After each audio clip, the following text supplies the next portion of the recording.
The number of Ukrainian refugees in Germany, according to official statistics, is 1,260,000 people. During the 24th year, German citizens paid 6.3 billion euros for the detention of so-called Ukrainian refugees. When I read all these interviews of the president of Serbia, I asked myself the question, is there really one President Vučić? Because it seems that the interviews are given by some different people. Some interviews, some statements we hear when he is in Moscow. Other statements we hear when he gives an interview while being in other geographic points. To be honest, we have repeatedly, including at the highest level,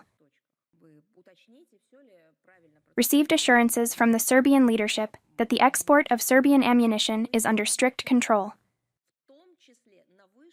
This product will not be supplied to Ukraine, so that Kiev cannot use it against our servicemen.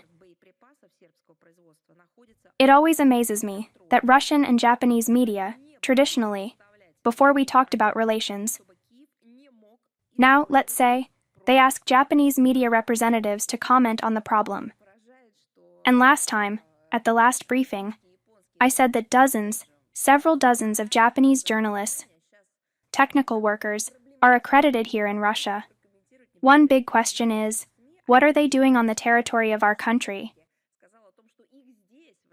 If the Russian-Japanese agenda is interested, then Russian journalists working in the Balkan direction, then British journalists, anyone, but not Japanese journalists. This is the big question. What are they doing here then?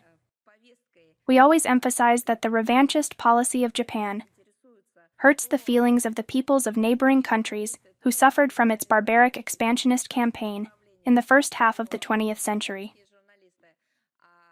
Surprisingly, in the background, there is constant speculation from the Japanese side about some atrocities, as they come up with the Red Army during the landing operations in Sakhalin and South Kurils, accusations of the brutality of the actions of the Soviet government against the citizens of Japan who lived there. In fact, everything was the other way around.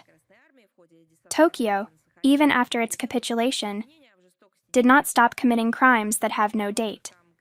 In this regard, we intend to continue our efforts to reveal the historical truth. This is a fantastic story. In my opinion, it is worthy of the work of Agatha Christie. If this article came out in her time, I mean the time of Agatha Christie, then in my opinion, it would be a reason to write another detective novel called Purely English Article. The article is dedicated to the Russian-American negotiations. This article refers to some sources familiar with the course of negotiations between Russia and the United States of America. Who can be really familiar, first and foremost, with the course of negotiations? These are either representatives of the Russian Federation, the article is obviously with an anti-Russian subtext, or representatives of the United States of America. Can there be anti-Russian subtext from the sources of the current American elites? Of course, there are different sources. Can these sources be familiar with the situation? They can be, but there is one interesting inconsistency. These American sources, which are really familiar with the situation around the Russian-American negotiations, would not give these leaks to the British media. They would feed their journalists. The Russian profile agencies, of course, monitor the actions of the United States of America and other countries in the nuclear sphere, with all the necessary care in such matters.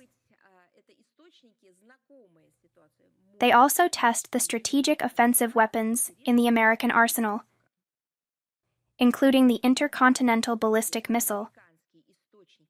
We are talking about relatively routine actions. But I want to say once again that this is only a preliminary look. Experts who are engaged in this will certainly say their own word. But at the same time, it should be noted that the event followed by the U.S. president's indecisive statements about his intention to activate the testing of nuclear weapons as a response to the so-called steps of Russia and China. The entire international community witnesses the real spectacle that is being played out by Brussels and its separate countries,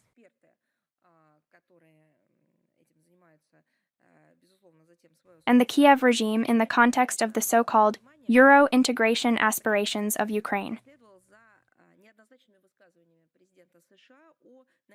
The acting figures of this production, with envious regularity, declare the allegedly readiness of Ukraine to join the EU.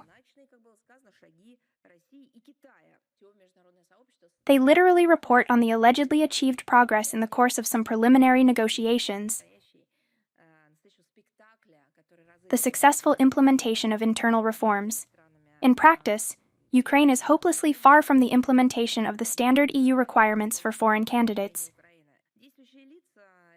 and will hardly be ready to lead this union in the foreseeable future. Indeed, the progressive degradation of the Western elites is expressed by their lack of understanding of the goals of social development, the goals of personal development. In general, their understanding of what personality is now replaced, in my opinion,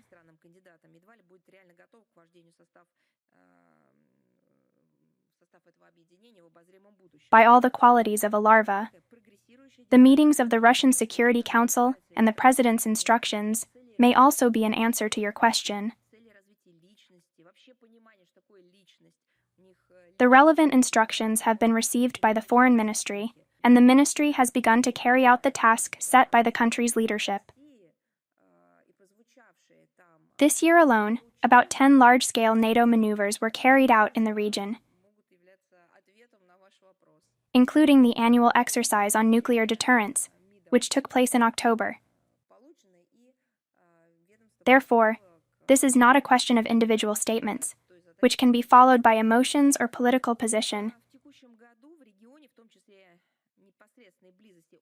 This must be seen in depth, what infrastructure has already been built for this, and the philosophy and logic of further steps have been built.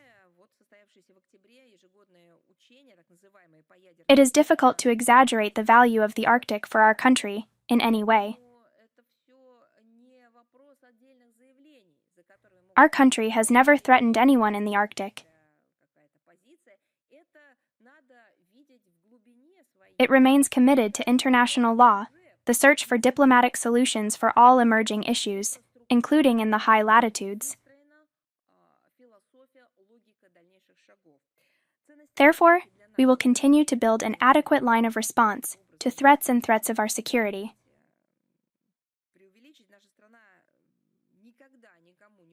And at the same time, we will consider this territory, of course,